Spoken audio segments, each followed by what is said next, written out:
Hurmatli tinglovchilar, Ramazoni Karim samolyoti yetib keldi. Bu reys yilda bir marta keladi. Kema kapitani Qur'oni Karim. Reys raqami hijriy 1442-yil.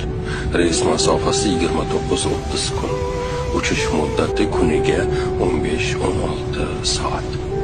Yo'lovchilarimizdan iymon va taqvo kamarini bog'lab olishlarini iltimos qilamiz. كل القلوب إلى الحبيب تميل. Hurmatli tinglovchilar, Ramazoni Karim samolyoti yetib keldi. Bu reys yilda bir marta keladi. Kema kapitani Qur'oni Karim. Reys raqami hijriy 1442-yil. Reys masofasi 29-30 kun. Uchish muddati kuniga 15-16 soat. Yo'lovchilarimizdan iymon va taqvo kamarini bog'lab olishlarini iltimos qilamiz. كل القلوب إلى الحبيب تميل.